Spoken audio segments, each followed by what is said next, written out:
السلام علیکم ورحمۃ اللہ وبرکاتہ۔ مجھے امید ہے کہ آپ سب لوگ ٹھیک ہوں گے، خیریت سے ہوں گے۔ اللہ پاک آپ کو سلامت رکھے، آپ کو مسکراتا ہوا رکھے۔ ویڈیو کو لائک کرنا اور چینل کو سبسکرائب کرنا مت بھولیے گا۔ تو چلیں دوستو، ویڈیو کو شروع کرتے ہیں۔ حضرت ابراہیم علیہ السلام بہت ہی مہمان نواز تھے، یہاں تک کہ جب تک آپ کے دسترخوان پر مہمان نہ آ جاتے آپ کھانا نہیں کھاتے تھے۔ ایک دن مہمانوں کا ایک ایسا قافلہ آپ کے گھر آن پہنچا۔ ان مہمانوں سے آپ خوفزدہ ہو گئے۔ یہ حضرت جبریل امین علیہ السلام تھے، جو اپنے ہمراہ فرشتوں کو لائے تھے اور سلام کر کے مکان کے اندر تشریف لے گئے۔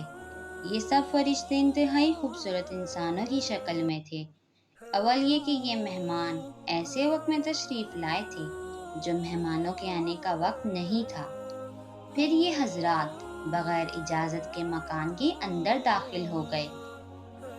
پھر جب حضرت ابراہیم علیہ السلام نے اپنی عادت کے مطابق ان حضرات کی مہمان نوازی کے لیے ایک فربہ بنا ہوا بچڑا لائے تو انہوں نے کھانے سے انکار کر دیا۔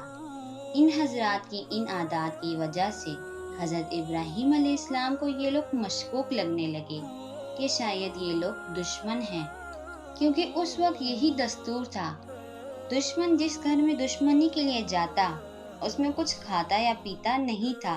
چنانچہ حضرت ابراہیم علیہ السلام کو مہمانوں سے کچھ خوف محسوس کرنے لگے۔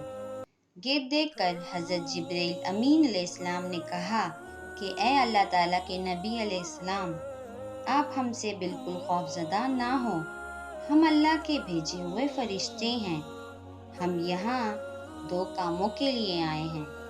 پہلا مقصد تو ہمارا یہ ہے کہ ہم آپ کو بشارت سنانے آئے ہیں کہ اللہ تعالیٰ آپ کو ایک علم والا فرزند نوازے گا، اور دوسرا مقصد یہ ہے کہ ہم لوط علیہ السلام کی قوم پر عذاب لے کر آئے ہیں۔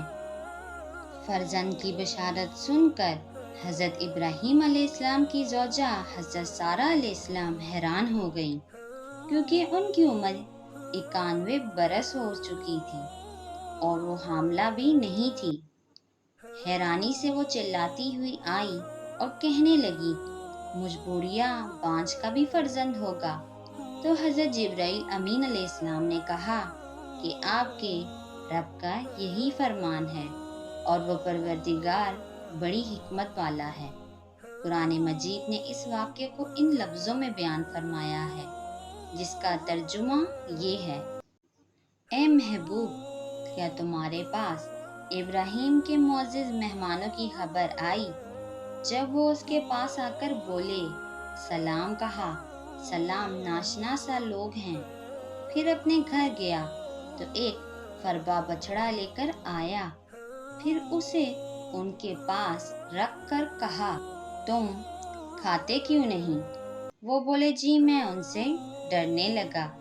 وہ بولے، ڈریے نہیں، اور اسے ایک علم والے فرزند کی بشارت دی۔ اس پر اس کی بیوی چلاتی ہوئی آئی، پھر اپنا ماتھا ٹھونکا اور بولی، کیا بڑھیا بانجھ؟ انہوں نے کہا، تمہارے رب نے یوں ہی فرما دیا ہے اور وہی حکیم و دانا ہے۔